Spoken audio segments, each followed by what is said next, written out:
بينما تنصب اهتمامات أطفال العالم في مضمار السيارات المخصصة للعب، هنالك أطفال يتعدى شغفهم اللعب بكثير، إلى درجة صاروا عندها يفكرون في خدمة مجتمعاتهم بتوظيف خيالهم العلمي. رضوان صاحب 13 ربيعا واحد من هؤلاء الأطفال الذين حباهم الله ذكاء مفرطا وإبداعا علميا فائق، استطاع بفضل رعاية ودعم عائلته الصغيرة أن يدخل عالم الاختراع من بابه الواسع.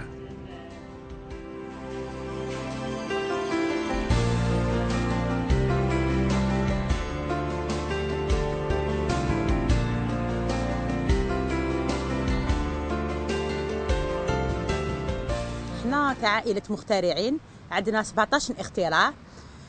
عندي 18 اختراع من بين الاختراعات هذوما عندنا 8 للطفل عباد رضوان و10 بين انا والزوج ديالي. انا اليوم هنا في صدد باش نحكي لكم على الطفل تاعي وكيفاش بدات كيفاش نمات معاه فكرة الاختراع. نحكي لكم على الطفولة تاعو. كان على كل حال يعني كان طفل خارق العادة. يا الباحثين النفسانيين في الخارج يقول لك الشخصية تاع الإنسان تبان في الطفولة تاعو، حيث أن في الطفولة تاعو كنت نشوفها يدير عفايس انورمال. باغ اكزومبل تشري له طونوبيل ولا الاخر يفتحها يلعب بها هذاك النهار لو جور ميم، غدوه من داك تلقاه يفتحها يديمونتي كاع لا بياس يقلب كيفاش الصوت كيفاش تمشي. باغ اكزومبل ثاني عنده يروح للفريجيدير، عنده هذيك حب الاكتشاف، يروح في الفريجيدير يقلب منين يجي لا كلاص، منين يخرج الغاز، منين. هذه هي يعني من نوعه اظافيره هو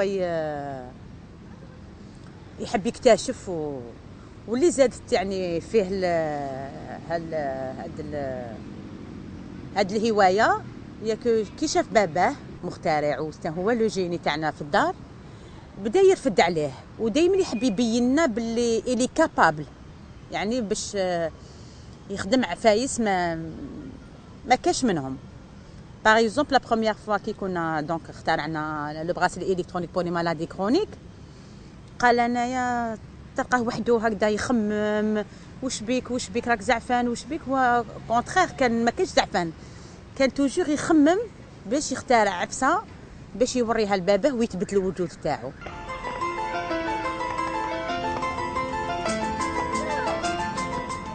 رضوان هذا الطفل النابغ يعيش حياته عادية بكل تفاصيلها، محاطا بجو أسري يوفر له كل ظروف الإبداع، ما ساعده على اقتحام ميادين متشعبة يعجز حتى كبار المهندسين الخوض فيها.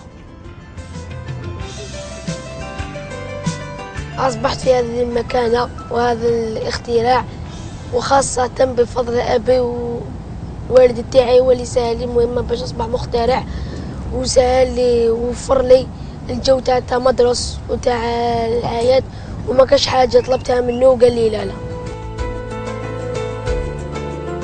الاختراع الذي توصل إليه رضوان في هذه السن المبكرة من شأنه أن يساهم في الحد من حوادث المرور وإنارة الطرقات. باش تكون هذه تخلف حوادث المرور وتؤدي إلى خسائر مادية وبشرية، نحطوا هذه في بلاصتها تنقص من حوادث المرور وتزين المدينة.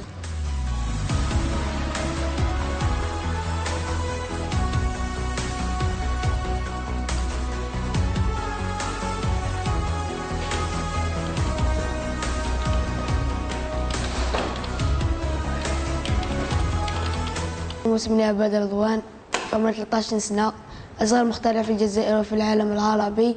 بديت الاختراع أنا مني كنت صغير نحب نكتشف، دائما تلقاني فريجيدارات نقلب منها، طوموبيلات نخسرهم ما كونش طوموبيلات بالملايين، غادي من ذاك اليوم نفرح بها غادي من ذاك نخسرها.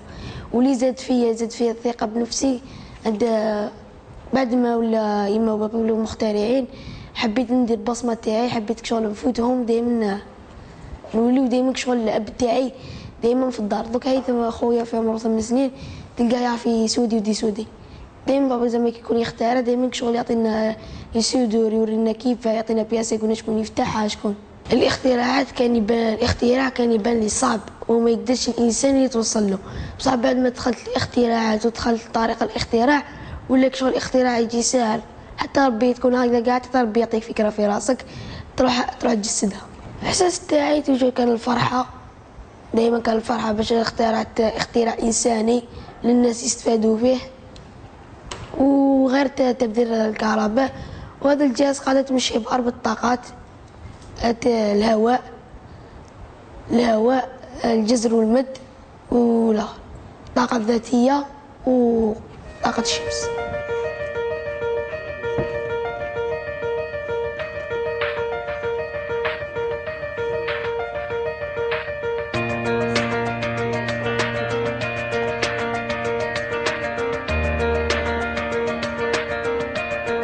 الاختراعات النابغة الجزائري الصغير جابت بعضا من ربوع العالم، أين عاد منها رضوان بتكريمات وجوائز عرفانا لذكائه كالميدالية الذهبية في تونس وشهادات دولية منها البولونية والبلجيكية والتونسية.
هذا الاختراع عبارة عن ممهد ذكي وجود انتيليجنت.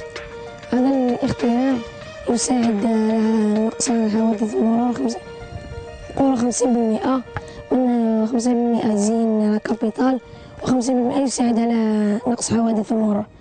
هذا الاختراع جاتني الفكرة تاعو على جال الأم تاعي دايرة باراسيون واحد النهار في الليل كنا رايحين نمشيو في الطوموبيل حتى طارت خممت في هذا الاختراع، قلت للأب تاعي على ما نديروش كذا كذا، هو ساعدني باش نخترعوا هذا. وهذا الاختراع عبارة عن كل ما تجوز السيارة تشارجها افيك ان بانو، كل ما طيح الظلمة يشعل، يجي صباح يطفى وحده. الفكرة تاعو نقتصدوا من الكهرباء وتساعد على نقصان حوادث المرور، وبالذات تزين لا كابيتال وتزين الولايات. كل ما تجوز طوموبيل تشارجها وفي الليل تشعل. دوك هكذا رانا في النهار عشان في الضوء، دوك انت هكذا ماش تبانلك بلي شاعلة، بصح دوك كي نطفو الضوء تشوفها تتأكد بلي صح كي تكون في الظلمة بلي تشعل. كيما راكم تشوفوا هنا نحينا الضوء طفينا الضوء كيفاش شعلت. واما هذا اختراع فيه بطاقة ذاتها اللي فيها في لادودان، بطاقة في لادودان. هذاك اللي يجي الحديد اللي بين البون، فالبون هذا كل ما تعقب الطوموبيل تشارجها وتشعل الضوء هنايا، تشارجي لك وتشعل الضوء. وزيد نقتصدوا من الكهرباء بقوات باش يشعلوا لنا الضواوي ونقتصدوا من الكهرباء.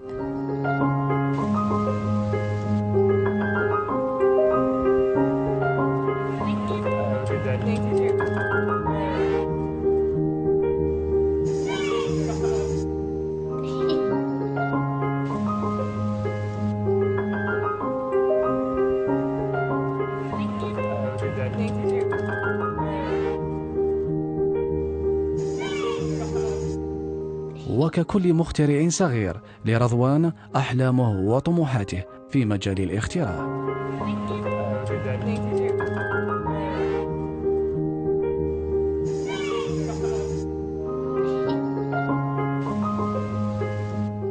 انا الحلم تاعي اني نجسد المشروع هو المولد الكهربائي الذاتي، واني نجسدوا لابناء غزه جسدوا لابناء غزه.